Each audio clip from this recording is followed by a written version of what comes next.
हमारी एक टीम इस समय उड़ीसा में मौजूद है और उसने वहां से एक बहुत ही दिलचस्प खबर आपके लिए भेजी है।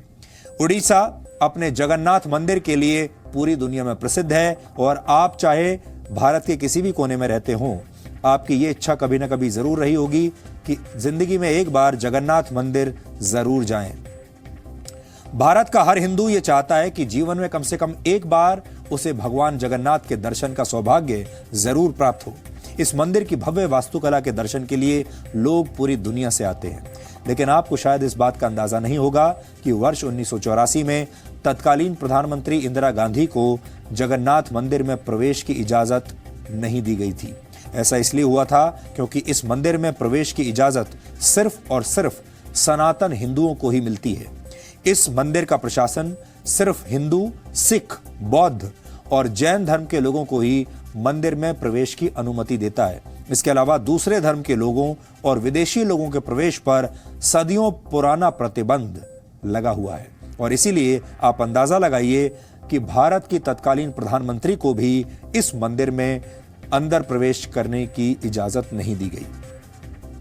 यानी भारत का प्रधानमंत्री भी अगर हिंदू नहीं है तो वो इस मंदिर में प्रवेश नहीं कर सकता। जगन्नाथ मंदिर के पुजारियों और सेवायतों के मुताबिक इंदिरा गांधी हिंदू नहीं बल्कि पारसी हैं, इसलिए उन्हें 1984 में इस मंदिर में प्रवेश की अनुमति नहीं दी गई थी। मंदिर के प्रबंधकों के मुताबिक इंदिरा गांधी का विवाह एक पारसी फिरोज जहांगीर गांधी से हुआ था, इसलिए विवाह के बाद वो तकनीकी रूप से हिंदू नहीं रही और इसी वजह से उन्हें जगन्नाथ मंदिर में प्रवेश नहीं दिया गया। आपको याद होगा, इसी वर्ष जनवरी के महीने में जी न्यूज ने उत्तर प्रदेश के प्रयागराज से एक ऐतिहासिक ग्राउंड रिपोर्ट की थी। जी न्यूज ने पहली बार पूरे देश को प्रयागराज के एक पारसी कब्रिस्तान में मौजूद फिरोज जहांगीर गांधी के कब्र की तस्वीरें दिखाई थी। हमने ये रिपोर्ट इसलिए की थी क्योंकि इंदिरा गांधी, राजीव गांधी, राहुल गांधी और प्रियंका गांधी वाड्रा को गांधी सरनेम पंडित जवाहरलाल नेहरू से नहीं बल्कि फिरोज गांधी से मिला था। लेकिन इसके बाद भी फिरोज गांधी को कांग्रेस पार्टी की तरफ से वो सम्मान नहीं दिया गया, गांधी परिवार की तरफ से वो सम्मान नहीं दिया गया जो इंदिरा गांधी और राजीव गांधी को मिला और आज राहुल और प्रियंका गांधी वाड्रा को मिल रहा है। प्रयागराज में गांधी परिवार के पारसी कनेक्शन की दूसरी कड़ी प्रयागराज से 1000 किलोमीटर दूर जगन्नाथपुरी से जुड़ी है। जगन्नाथपुरी के सेवायतों और मंदिर से जुड़े प्रबंधकों ने जी न्यूज को बताया कि इंदिरा गांधी को गैर हिंदू मानते हुए मंदिर में प्रवेश की इजाजत तब नहीं दी गई थी। इंदिरा गांधी के बाद गांधी परिवार का कोई भी सदस्य जगन्नाथ मंदिर में प्रवेश की हिम्मत इसके बाद जुटा नहीं पाया। कांग्रेस पार्टी के अध्यक्ष राहुल गांधी ने अपनी सॉफ्ट हिंदुत्व वाली राजनीति को ऊर्जा देने के लिए केदारनाथ के दर्शन किए और कैलाश मानसरोवर की यात्रा भी की। हर चुनाव में वो मंदिरों के दौरे करते हैं, लेकिन उन्होंने भी कभी जगन्नाथ मंदिर में भगवान के दर्शन की योजना नहीं बनाई। जगन्नाथ मंदिर के प्रबंधकों का कहना है कि वो इंदिरा गांधी और राजीव गांधी की तरह राहुल गांधी और प्रियंका गांधी वाड्रा को भी पारसी ही मानते हैं, इसलिए उन्हें मंदिर में प्रवेश नहीं दिया जा सकता। जगन्नाथ मंदिर के द्वार पर ही एक शिलापट में 5 भाषाओं में लिखा हुआ है कि यहां सिर्फ सनातन हिंदुओं को ही प्रवेश की इजाजत है।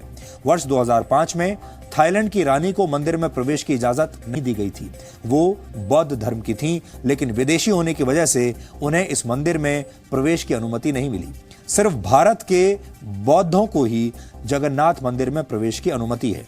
वर्ष 2006 में स्विट्जरलैंड के एक नागरिक ने जगन्नाथ मंदिर को 1,78,00,000 रुपए दान में दिए थे, लेकिन ईसाई होने की वजह से उन्हें भी इस मंदिर में प्रवेश की अनुमति नहीं दी गई।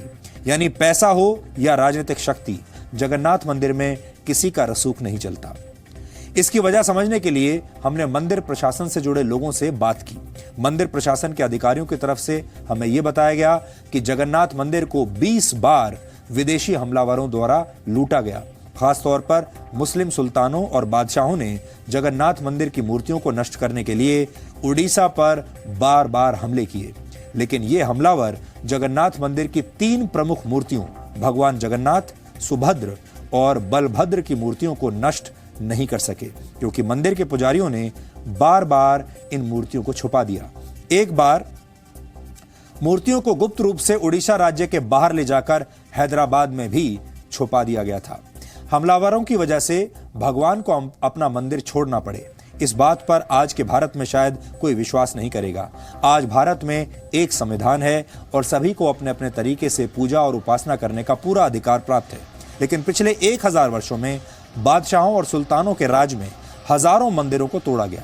अयोध्या में राम जन्मभूमि, काशी विश्वनाथ और मथुरा में कृष्ण जन्मभूमि का विवाद भी इसी इतिहास से जुड़ा हुआ है जो आज हम आपको बता रहे हैं। इन हमलावरों ने भारत के पश्चिमी समुद्री तट पर मौजूद सोमनाथ के मंदिर को 17 बार तोड़ा था। सोमनाथ के संघर्ष का इतिहास ज्यादातर लोगों को पता है, लेकिन जगन्नाथ मंदिर पर हुए हमलों के इतिहास की जानकारी आज भी बहुत कम लोगों को है। हमने इस विषय पर काफी रिसर्च किया और उड़ीसा सरकार की आधिकारिक वेबसाइट पर जगन्नाथ मंदिर पर हुए हमलों और मूर्तियों को नष्ट करने की कोशिशों का पूरा इतिहास लिखा हुआ है। इस वेबसाइट पर मौजूद एक लेख में बताया गया है कि मंदिर और मूर्तियों को नष्ट करने के लिए कम से कम 17 बार हमला हुआ और इन हमलों की वजह से ही गैर हिंदू लोगों और विदेशियों के प्रवेश पर यह प्रतिबंध लगाया गया। जगन्नाथ मंदिर को नष्ट करने के लिए पहला हमला वर्ष 1340 में बंगाल के सुल्तान इलियास शाह ने किया था। उस वक्त उड़ीसा उत्कल प्रदेश के नाम से जाना जाता था। उत्कल साम्राज्य के राजा नरसिंह देव तृतीय ने सुल्तान इलियास शाह से युद्ध किया। बंगाल के सुल्तान इलियास शाह के सैनिकों ने इस मंदिर के परिसर में बहुत खून बहाया और निर्दोष लोगों की हत्याएं की, लेकिन राजा नरसिंह देव जगन्नाथ मंदिर की मूर्तियों को बचाने में सफल रहे, क्योंकि उनके आदेश पर इन मूर्तियों को छुपा दिया गया।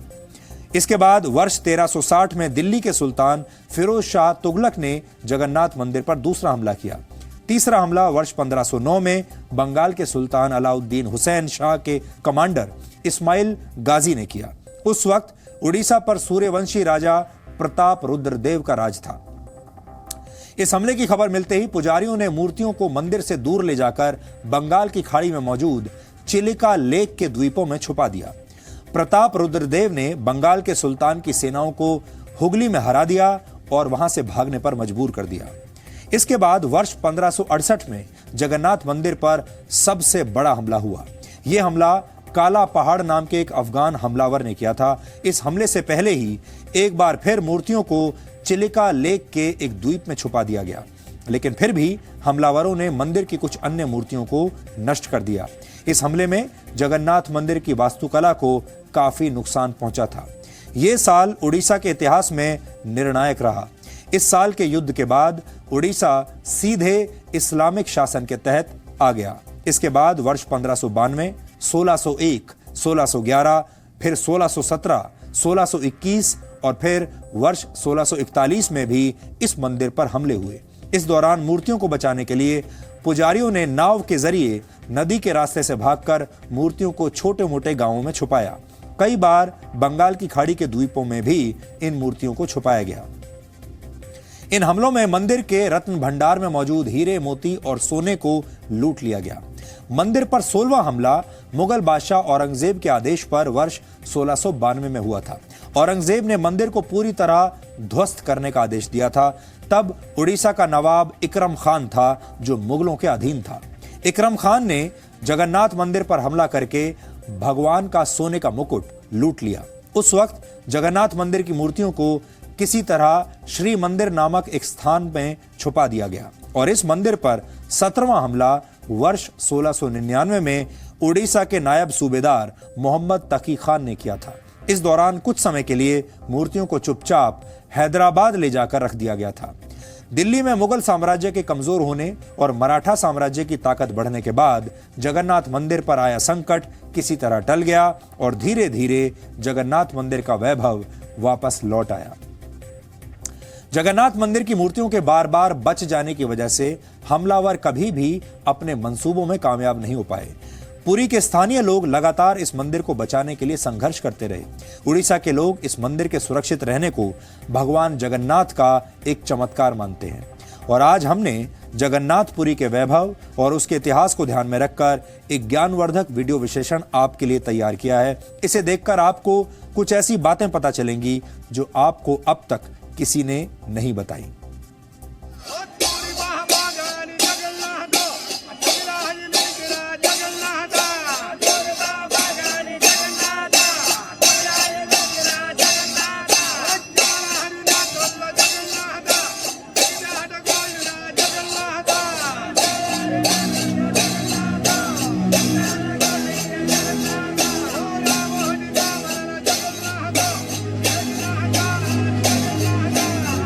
भारत के 4 धामों में एक है जगन्नाथ मंदिर।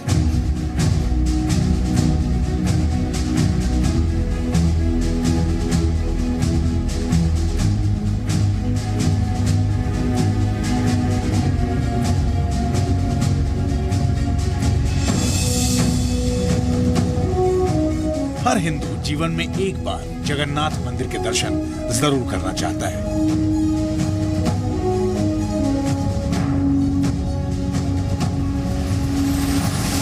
इस मंदिर के दर्शन करने के लिए लोग पूरी दुनिया से आते हैं।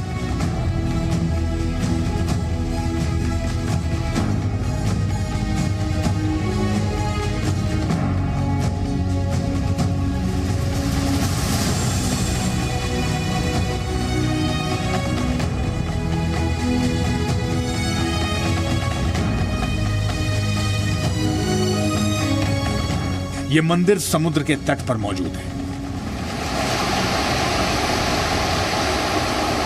कहते हैं कि समुद्र की लहरों की आवाजें इस मंदिर के अंदर शांत हो जाती हैं। इस मंदिर की वास्तुकला और इंजीनियरिंग की प्रशंसा दुनिया भर में की जाती है।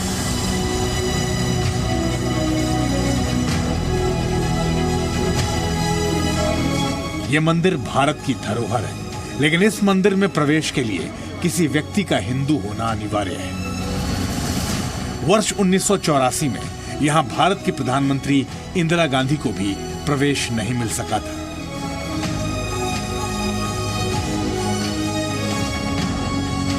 हम इस वक्त पुरी में भगवान जगन्नाथ मंदिर के मुख्य प्रवेश द्वार पर मौजूद हैं और आप देखिए इस मुख्य प्रवेश द्वार के ठीक मेरी दाहिनी तरफ आप एक शिलापट देख पा रहे होंगे। इस शिलापट पे साफ साफ शब्दों में यह लिखा गया है कि गैर हिंदू यहाँ पर प्रवेश नहीं कर सकता है, इस मंदिर में भगवान जगन्नाथ के दर्शन नहीं कर सकता है। 5 भाषाओं में लिखा है, इंग्लिश, हिंदी, बंगाली, उड़िया और उर्दू। इसमें लिखा है none but orthodox Hindus are allowed, मतलब कि कोई और नहीं, सिर्फ और सिर्फ सनातनी हिंदू ही इस मंदिर में प्रवेश कर सकता है। इसके साथ ही साथ किसी भी समुदाय के, किसी भी धर्म के व्यक्ति का इस मंदिर में प्रवेश निषेध है। क्योंकि इंदिरा गांधी हिंदू परिवार के है, नेहरू की लड़की है, परंतु वो दूसरी धर्म को पति को शादी किया है, तो उसी परंपरा को चले गए, इसी धर्म को चले गए। वो हमारा सनातन धर्म की मनु संहिता आदि सब शास्त्र की विचारधारा है।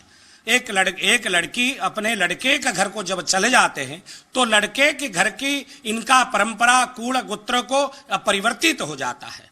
तो इसी परंपरा के विधान के अनुसार इंदिरा गांधी जब फारसी को घर में शादी किए है, फिरोज गांधी इनका स्वामी है, तो जब इनको शादी के तो बेधर्मी हो गए हैं। जी न्यूज ने अपनी ग्राउंड रिपोर्टिंग के जरिए कांग्रेस अध्यक्ष राहुल गांधी को उत्तर प्रदेश के प्रयागराज से उनके दादा फिरोज गांधी की याद दिलाई थी।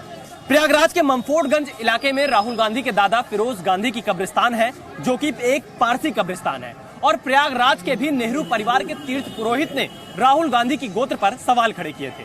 प्रयागराज के बाद आज हम पुरी पहुंचे हैं, जो कि ओडिशा का सबसे बड़ा धाम कहलाता है। और यहाँ के भी वरिष्ठ सेवायत और इतिहासकारों ने राहुल गांधी के गोत्र को लेकर कई गंभीर सवाल खड़े किए हैं। जगन्नाथ मंदिर के प्रबंधन का कहना है कि वो राहुल गांधी और प्रियंका गांधी को भी मंदिर में प्रवेश नहीं देंगे, क्योंकि वो उन्हें हिंदू नहीं मानते हैं। बहुत सालों से वर्जित है यहाँ पे ये, क्योंकि ये जो होता है ये हिंदू का मंदिर है, हिंदू का टेम्पल यही है। यही तो हमारा जो आडवाणी जी थे, आडवाणी जी वही दिल्ली में रामलीला मैदान में वहीं पे वहाँ के पुकारे थे इंदिरा गांधी को, अगर तुम हिंदू साबित करते तो जाओ पुरी के मंदिर घुस के हम तुमको मानेंगे, ये बोल के हिंदू बोल के। हिंदू धर्म का मंदिर है, जो कि ये मंदिर में जो पहले से रिवाज है केवल हिंदू लोग ही मंदिर को जा सकते हैं। जानते जानते राजनीतिक लोग इसमें प्रेशर नहीं देते हैं, क्योंकि यहाँ पर इतना हिंदू लोग की भाव जोड़ा हुआ है, जगन्नाथ मंदिर में इतना भाव जोड़ा हुआ है, जो कि हमारे भगवान सबको दर्शन देने के लिए, हर जात को दर्शन देने के लिए बाहर मेन मंदिर से बाहर निकल आते हैं।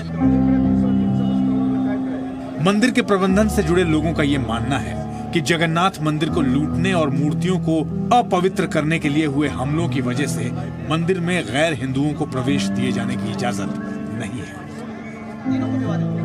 कड़ा पहाड़ नाम के एक बड़े आक्रमणकारी आए थे, जो जगन्नाथ महाप्रभु को विग्रहों को आग लगा करके रास्ता में घींच घींच कर लेकर गए थे। तो इसी प्रकार का जो प्रकार दुर्दीन जो आक्रमण है, जो संघाती आक्रमण है, इसी आक्रमण को रक्षा करने के लिए जगन्नाथ महाप्रभु अपने अपने स्वयं अपने को अपने रक्षा किया। कहा जाता है कि यहाँ के स्थानीय लोगों ने मंदिर को बचाने के लिए सदियों तक संघर्ष किया। मंदिर प्रशासन का कहना है कि गैर हिंदू भी जगन्नाथ की यात्रा के दौरान बाहर से भगवान के दर्शन कर सकते हैं। जगन्नाथ को भी भगवान लोग बाहर खड़े होकर के दर्शन करते थे। तो इसी प्रकार की भय आक्रमणकारी का जो चक्रांत को पंड करने के लिए, इसका पवित्रता का शुभ नष्ट नहीं करने के लिए, इसीलिए हिंदू आर अलाउड। और जगन्नाथ महाप्रभु इसीलिए मंदिर से बाहर को भारतवर्ष में जितने मंदिर है, जितने उपासना देवता है, मूल विग्रह मंदिर छोड़ करके बाहर नहीं आते हैं। और जगन्नाथ महाप्रभु इसीलिए आते हैं जो मंदिर के अंदर नहीं जा सकते हैं, क्रिश्चियन हो, हिंदू हो, मुस्लिम हो, बहाई हो, जो धर्म बाहर दर्शन, वो जगन्नाथ महाप्रभु को बाहर में दर्शन करके सारे दर्शन फल प्राप्त होते हैं। मंदिर से जुड़े इतिहास का अध्ययन करने वालों का दावा है कि हमलों की वजह से 144 वर्षों तक भगवान जगन्नाथ को मंदिर से दूर रहना पड़ा। इस मंदिर के संघर्ष की कहानी भारत के महान पूर्वजों की त्याग, तपस्या और बलिदान की भी कहानी है। सोमनाथ मंदिर के संघर्ष के बारे में तो सभी को पता है, लेकिन भगवान जगन्नाथ के इस मंदिर के संघर्ष गाथा को पहली बार जी न्यूज देश की जनता के सामने लेकर आया है। इस मंदिर के संघर्ष की कहानी को भारत के संघर्ष का इतिहास भी कहा जा सकता है और सनातन परंपरा का गौरव भी। इस मंदिर की सबसे बड़ी बात यह है कि एक तरफ जहां अयोध्या, काशी और मथुरा जैसे हिंदुओं के धार्मिक स्थल को विवादित बना दिया गया, तो वहीं दूसरी तरफ यह मंदिर आज भी सुरक्षित है और भारतीय एकता का और भारतीय धर्म का सबसे बड़ा प्रतीक भी है। स्थानीय लोग इसे भगवान जगन्नाथ का चमत्कार भी कहते हैं। कैमरामैन जयदीप के साथ विशाल पांडे, जी मीडिया, पुरी, ओडिशा। जगन्नाथ मंदिर का प्रशासन अपने इतिहास की कड़वी यादों को आज भी भूल नहीं पाया है और यही वजह है कि उन्होंने मंदिर में प्रवेश के लिए काफी कड़े नियम और शर्तें लगाई हुई हैं और इस सख्ती का शिकार गांधी परिवार भी हुआ है। वैसे गांधी परिवार के धर्म को लेकर आपत्ति सिर्फ भारत ही नहीं बल्कि नेपाल में भी उठ चुकी है। वर्ष 1988 में नेपाल के पशुपतिनाथ मंदिर के प्रबंधन ने सोनिया गांधी को मंदिर में प्रवेश की इजाजत नहीं दी थी। सोनिया गांधी आज यूपीए की चेयरपर्सन है।